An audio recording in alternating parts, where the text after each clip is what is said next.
면역전쟁의 서막이라 개전. 한 세포를 감염시키면 1000배로 늘어나서 배출되는 코로나19 입자들은 주변 세포들도 급속히 퍼져나간다.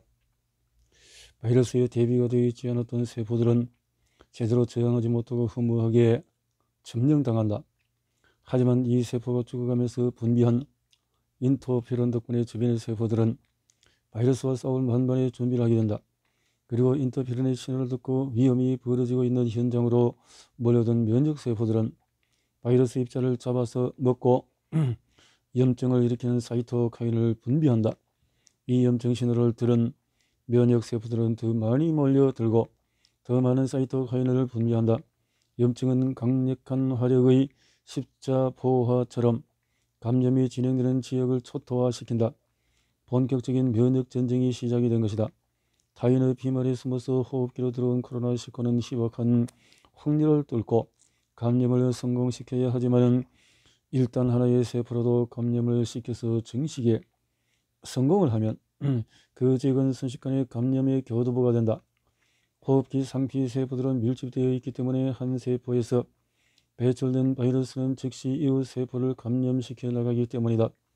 준비가 되어 있지 않던 세포들은 바이러스의 은밀한 침입에 속수무책으로 당한다. 하지만 감염된 세포들이 많아질수록 인터페론의 분비 농도도 훨씬 늘어나게 된다. 인터페론의 농도가 높아지면 주변 세포들이 바이러스 감염에 강력하게 저항하기 시작한다. 이것이 인터페론을 처음 발견한 과학자들이 발견한 현상이다. 인터페론이 유발하는 항바이러스 현상은 애초에 확인이 되었지만 오랫동안 풀리지 않던 의문은 세포 외부의 인터페론이 깊숙한 핵의 내부에 보관되어 있는 유전 정보를 조절하는 방법이었다. 단백질의 인터페론이 물리적인 장벽인 세포막과 핵막을 마음대로 통과해서 유전 정보에 접근할 수는 없기 때문이다. 이런 의문은 소형체를 통한 세포 내부의 신호전달 기전이 규명되면서 풀리게 된다. 통신에서 송신과 수신이 있는 것처럼 사이토카인을 통한 세포 간 통신에도 분비와 반응이 구별이 된다. 침몰하는 배에서 SOS를 신호를 보내더라도 주변의 모든 배가 이를 알아듣는 것은 아니다. 전파를 수신하는 장비가 있어야 하고 신호를 듣고 해석할 수 있는 사람도 있어야 한다. 사이토카인 통신에서도 마찬가지다. 세포막의 표면에 수용체가 있어야 하고 수용체가 결합이 되면 핵 내부에 있는 유전자에서 원하는 것을 찾아주는 특정한 전사 인자들의 활성화로 연결시켜주는 신호 전달 체계가 있어야 한다. 면역세포들은 각자가 수행하는 고유의 기능마다 분비하는 사이토카인과 반응하는 사이토카인이 정해져 있다. 그리고 대부분의 사이토카인은 분비하는 세포와 반응하는 세포가 다르다. 하지만 인터페론은 특이하게 모든 세포가 분비하고 반응한다. 위험을 감지해서 인터페론을 분비하고 분비된 인터페론에 반응하는 것은 세포의 종류에 상관없이 모두가 선천적으로 보유한 기능이라는 의미다. 이처럼 인터페론은 사람만이 아니라 움직이는 동물이라면 모두가 기본적으로 이용하는 사이토카인이다. 그림 20에서 1에서처럼 인터페론 소형체는 세포의 표면에 존재하면서 주변에 떠다니는 인터페론과 결합한다. 인터페론 수용체 결합. 그러면 세포 내부에 뻗어있는 뿌리 부분의 구조가 변하면서 세포 내의 신호 단백질을 활성화한다. 세포 내의 신호 전달은 여러 종류의 신호 단백질들의 연쇄적인 활성화로 이어진다. 연결이 된다. 이는 최종적으로 특별한 조합의 전사인자들의 활성화로 연결이 된다. 활성화된 전사인자들은 핵 내부로 들어간다. 그리고 유전자를 뒤져서 자신이 찾는 DNA 서열에 결합한다. 이런 전사 위치를 알려주는 DNA 서열을 프로모터라고 한다. 전사인자가 프로모터에 결합을 하면 그 주위에 전사 복합체가 형성되어서 연결되어 있는 유전 정보를 mRNA로 전달한다. 그러면 특정 유전 정보를 복사한 mRNA가 핵 밖으로 빠져나가 세포 지위에 존재하는 리보솜에 의해서 해석이 되어 단백질로 만들어지게 된다. 이것을 발현이라고 하는데 분자 생물학에서는 유전자가 저장된 특정 정보가 단백질로 만들어진다는 의미이다. 인터페론 수용체 결합에 의한 항바이러스 단백질의 발현이라 인터페론 유도 전사 항바이러스 이렇게 해서 mRNA가 전사가 되어져서 자 인터페론이 딱 인터페론 수용체가 되어지고 또 인터페론 수용체가 결합하면은 신호가 전달이 되어지고 활성화되면서 전사인자가 들어가서 인터페론 유도 유전자가 안에서 mRNA를 이렇게 내보내고 그러면 발현이 돼서 항바이러스 단백질이 드르륵 나간다 이 말이네요. 세포의 기능은 어떤 단백질을 발현하는지에 따라서 결정이 된다. 사람의 유전자에는 2만 개 정도의 단백질 정보가 들어있는데 각각의 세포는 수행하는 기능이나 환경에 반응하면서 필요한 단백질을 발현시키거나 중지시킨다.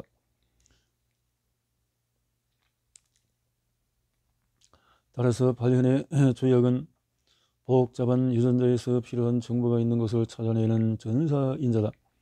세포의 내부에는 수많은 종류의 전사인자들이 존재하는데 이들이 활성화되면 핵 내부로 들어가서 고유의 프로모터 소유를 인식해서 결합한다. 물론 단백질의 아미노산과 DNA 염기 사이에는 상보성이 없기 때문에 전자인자는 3차원 구조를 통해서 짧은 염기 소유를 인식해서 결합을 한다. 또한 하나의 유전 정보를 발현시키기 위해서는 몇 종류의 전사인자들이 동시에 결합을 되어야 한다. 전사인자들의 조합을 이용해서 다양한 유전 정보의 발현을 정교하게 조절하는 것이다. 세포 표면에 존재하는 수용체의 사이토카인이 결합한 이후부터 전사인자의 발현까지 세포 내부에서 일어나는 연속 과정을 신호 전달 트랜스덕션이라고 한다. 세포 내부에 무선 통신망이 있는 것은 아니기 때문에 특정한 단백질의 릴레이 경제처럼 연쇄적으로 활성화되어서 신호가 전달이 된다. 수용체 이외의 세포 내부의 환경 변화에 의해서도 신호 전달이 시작이 된다. 고유의 기능을 수행하기 위해서 세포에는 다양한 신호 단백질이 참여하는 수많은 신호 전달 체계가 존재한다. 이처럼 세포 간의 상호 소통은 다세포 생물의 가장 기본적인 특성이 필요하다. 필요한 신호 전달 체계가 없는 세포에서는 해당 사이토카인에 대한 반응이 일어나지 않는다. 이런 세포는 해당 사이토카인과 관련된 기능을 수행하지 않는다. 하지만 앞서 이야기한 대로 인터페론에 대한 신호 전달은 모든 세포의 기능으로 필요한 신호 전달 단백질들을 항상 발현하고 있다. 이런 이유로 세포의 수많은 신호 전달 기전들 중에서 인터페론의 신호 전달이 가장 먼저 규명이 되었다. 인터페론 수용체에 의해서 신호를 받은 세포에서는 200개가 넘는 유전자가 동시에 발현된다. 인터페론이 발현시키는 단백질에는 정상 기능을 중지시키는 것, 바이러스의 증식을 억제하는 것, 염증 반응을 유도하는 것, 바이러스의 정보를 분석하는 것, 그리고 더 많은 인터페론을 분비할 수 있도록 준비하는 것 등이 모두 포함되어 있다. 하나의 수용체를 통한 신호 전달로 이렇게 다양한 기능의 단백질들을 한꺼번에 발현시키는 것은 흔하지 않은 일이다. 그만큼 인터페론이라는 위험 경보가 다세포 생물에서 중요한 신호인 것이다. 이렇게 준비된 세포에는 바이러스가 감염되어도 제대로 증식할 수가 없다. 또한 증식하려면 바이러스의 단백질 정보를 분석해서 세포의 표면에 올려 나중에 만들어지는 면역세포가 바이러스의 흔적을 찾는 것을 도와준다.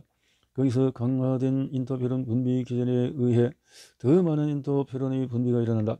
그럼 주변의 세포들에게 더 많은 위험 신호가 전달될 뿐만 아니라 더 멀리 떨어져 있는 면역세포에도 위험 신호가 전달이 되어진다. 이렇게 인터페론은 사이토카인 중에서도 아주 특별한 위치에 있다. 불이 난 것을 보면 누구라도 119에 신고하는 것처럼 바이러스 증식을 감지하는 세포는 인터페론부터 분비한다. 어느 세포로도 감염이 될 수 있기 때문에 모든 세포는 인터페론을 분비하고 주변의 이웃 세포가 분비한 인터페론에 반응하는 능력도 가지고 있다. 바이러스의 감염을 초기에 감지하는 것은 개별 세포의 의무인 셈이다. 바이러스라는 이기적인 유전자의 원시적이고 압도적인 증식 능력의 우리 몸의 세포들은 인터페론을 이용한 현력으로 맞서기 시작한다. 이런 광범위한 능력 때문에 인공적으로 인터페론을 대량 생산하면 바이러스에 대한 만병통치약이 될 것이다. 기회들을 모았다. 하지만 그런 일이 일어나지 않았다.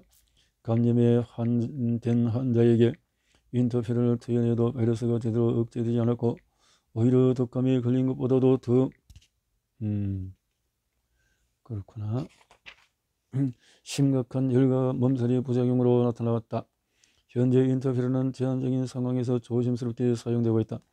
이런 현상이 발생한 것은 인공적으로 정제한 인터페론의 문제가 아니라 투여 방법 때문이다.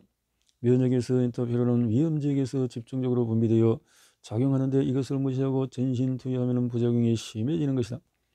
인터페론은 바이러스 억제와 세포 부작용을 같이 유발하는 약물의 검이다. 이런 부작용을 최소화하면서 바이러스 증식을 억제하기 위해 세포들은 서로 협력하며 인터페론의 분비를 조절한다. 다세포 생물의 힘은 이런 세포 간의 협력에서 나온다. 처음 단계에서는 바이러스 감염을 최초로 감지한 세포에서 신중한 확인을 거쳐서 소량의 인터페론을 분비한다. 이 인터페론을 접한 이후 세포들은 감염에 대비하는 단백질들과 함께 대량의 인터페론을 신속하게 분비하기 위한 신호 단백질들로 발현시켜 놓는다. 이렇게 준비된 세포에 바이러스가 감염이 되면 바이러스의 증식이 억제될 뿐만 아니라 즉각 몇 배의 인터페론이 대량으로 분비된다. 이 단계는 신중한 확인 과정을 건너뛰고 급행으로 인터페론이 발현되는 증폭기라고 할 수 있다. 이런 지역 세포들의 단계적인 협력을 통해서 바이러스의 위험에 비례하는 인터페론을 감염 지역에서 집중적으로 분비하게 된다. 만약 바이러스가 지역을 넘어서 혈액으로 들어가면 인터페론만 대량으로 분비하는 전문 세포가 개입한다. 이 단계로 가면 전신에서 인터페론이 분비되고 사람은 심한 몸살 증상을 느낀다. 인위적으로 투여된 인터페론이 이런 단계를 모두 건너뛰고 바로 몸살을 일으키는 상황을 만드는 것이다. 인터페론의 단계적인 분비는 농도 차이를 이용한 면역세포의 유도를 위해서도 중요하다. 인터페론의 농도가 높아지면 세포들은 전문 면역세포들을 부르는 특별한 사이토카인을 분비한다. 이 신호를 받은 면역세포들이 바이러스와 세포들의 치열한 전투가 벌어지는 지역으로 속속들이 모여든다고 앞에서 이야기했다. 기동 타격대처럼 신호의 농도를 따라서 달려온 면역세포들이 강력한 염증을 유도하는 사이토카인을 분비하는 것이다. 염증 반응은 정상세포에서도 부차적인 피해를 입힌다. 염증은 포격처럼 적군과 아군을 가리지 않고 지역을 토타시키며 더 이상 바이러스가 퍼지는 것을 막는다. 호흡기 상피 세포에서 염증 반응이 시작이 되면 인체는 증상을 느끼기 시작한다. 흔히 우리가 감기 증상이라고 이야기하는 목의 통증, 간지러움, 타는 듯한 느낌, 콧물, 기침, 재채기 등의 증상이 생기는 것이다. 그리고 바이러스의 감염 확대가 되어 전신적으로 인터페론이 분비되면 발열과 몸살 증상이 뒤따른다. 염증 반응은 광범위한 부작용을 일으키지만 일단 급한 것은 바이러스 확산을 막는 일이다.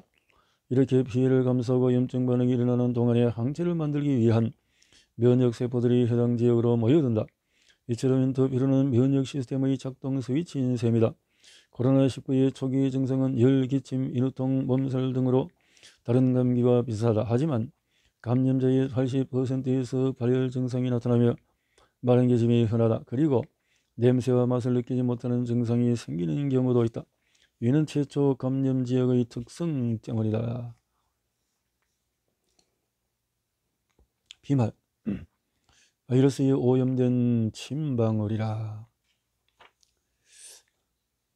더 많은 세포를 감염시키는 코로나19 바이러스들과 이를 막기 위한 초기 면역의 치열한 전투가 호흡기의 상부에서 벌어진다. 염증 자극을 받은 호흡기는 콧물, 기침, 재채기를 이용해 바이러스를 바깥으로 널려보내서 위험을 제거하려고 노력한다.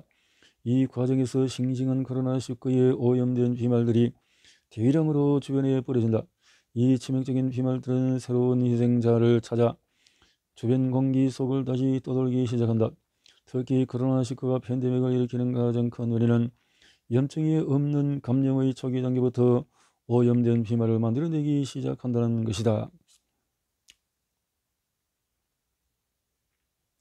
바이러스의 입장에서는 숙주세포의 접근도 쉬워야 하지만 증식에서 쉽게 빠져나올 수 있는 위치가 유리하다. 이런 측면에서 바이러스 전파에 가장 유리한 것은 상부 호흡기다. 생존을 위해서 멈출 수 없는 호흡기를 통해서 들어가고 증식에 성공하면 비말로 즉시 배출이 가능하기 때문이다. 바이러스가 증식하는 점액층의 바이러스의 농도가 점점 높아진다. 그리고 인터feron의 염증의 영향으로 상피세포의 선모운동이 둔해지면서 점막의 이동이 점점 정체된다. 그럼 호흡기의 감각신경이 자극되어서 반사적으로 콧물, 기침, 재채기 등을 일으켜서 정체되어 있는 점액들을 밖으로 날려보낸다. 이 격렬한 공기의 움직임에 의해서 미세한 점액방울인 비말이 생성되는데 이 속에는 처음 들어온 모습과 동일한 바이러스 입자들이 무수히 들어있다.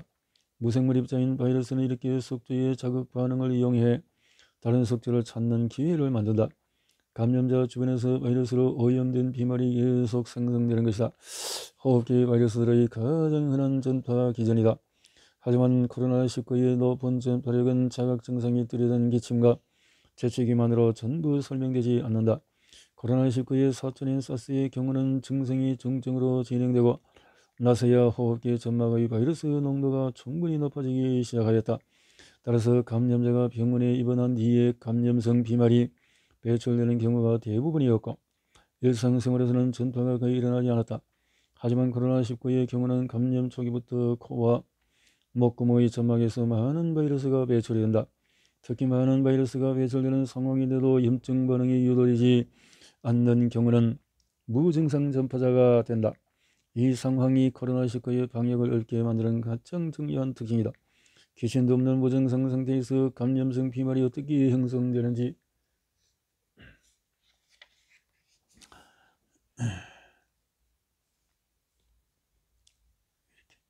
응원이 되는 것은 당연하다. 하지만 우리가 목소리를 낼 때 항상 비말이 생성되며 소리가 클수록 양도 많아진다. 그 이유를 이해하기 위해서 목소리가 나오는 과정을 알아보자. 위 그림을 보면은 평상시에는 성대가 이완되어서 틈이 넓어진 상태이기 때문에 호흡하는 공기 흐름을 방해하지 않는다. 하지만 목소리를 낼 때는 성대의 근육이 긴장해서 공기가 지나갈 틈이 거의 없어지게 된다.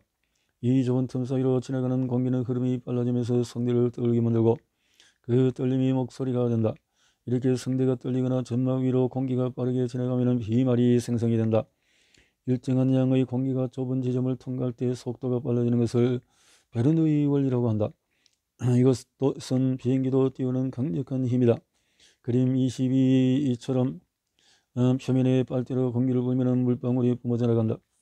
분무기가 이러한 원리를 이용한 것이다. 이처럼 공기가 베르누이 막 위로 빠르게 지나가면서 미세한 점액방울들이 공기로 빨려 들어가면서 비말이 생성이 된다. 이런 이유로 목소리가 커질수록 더 많은 공기가 더 빠르게 점막 위를 지나가고 더 많은 비말이 생성이 된다. 해부학적으로 호흡기의 점액들은 상피세포들의 선모운동에 의해서 성대 정막기는 후두둑기가 있는 방향으로 모인다. 하부 기관지의 점막들은 위쪽으로 움직이고 코나 목구멍의 점막들은 아래쪽으로 움직인다. 오염된 점막을 식도로 삼켜서 위산으로 처리하기 위해서다. 따라서 코나 목에 증식된 바이러스의 오염된 점액들이 성대 주위로 모이게 되고 말할 때마다 비말로 배출되는 것이다. 코로나19의 유례없이 높은 전파력은 바이러스 입자의 뛰어난 숙주세포 잠입 능력만으로는 설명되지 않는다. 가장 중요한 원인은 감염의 초기부터 상부호흡기 점막의 바이러스가 높은 농도로 배출된다는 것이다. 일반적으로 바이러스의 호흡기 감염의 경우 염증 반응, 생존 경쟁을 벌인다. 사람 집단에서도 타인과 경쟁이 일어나는 것처럼 바이러스 유전자 사이에서도 경쟁이 일어난다. 팬데믹이라는 것은 바이러스 유전자의 다양성이 엄청나게 늘어났다는 의미다. 이기적인 유전자에게 같은 종이나 형제라는 것은 의미가 없다. 더 많은 숙주를 감염시키는 것이 유일한 목표다. 다양한 유전자들 중에서는 치명적인 증상을 일으키는 것도 있고 가벼운 증상을 일으키는 것도 있다. 이 다양한 유전자에 가해지는 선택 압력은 집단 면역이다. 다른 유전자가 전파되기 전에 먼저 전파되지 않으면 면역을 획득한 숙주가 점점 많아져서 전파가 어려워진다. 따라서 심각한 증상을 일으키는 유전자는 가벼운 증상을 일으키는 유전자보다도 속도 경쟁에서 밀려서서 서서히 도태되는 것이다. 그런데 코로나19의 경우는 이런 전파력과 병원성의 반비례 관계가 깨어지고 있다. 이 관계가 성립하기 위해서는 임상 증상이 나타난 뒤에 바이러스의 전파가 일어나는 순서가 전제 조건이다. 그런데 코로나19는 임상 증상이 나타나기 전에 대량의 바이러스의 입자를 만들어낸다. 이렇게 임상 증상과 상관없이 감염 초기에 전파가 일어나면 체내에 남아있는 바이러스가 일으키는 심각한 문제는 전파력과는 완전히 별개의 문제로 분리가 되어버린다. 이런 이유로 코로나19의 경우는 전파력에 반비례해서 임상적인 중증도가 낮아지는 적응 변이가 빨리 진행되지 않는 것이다.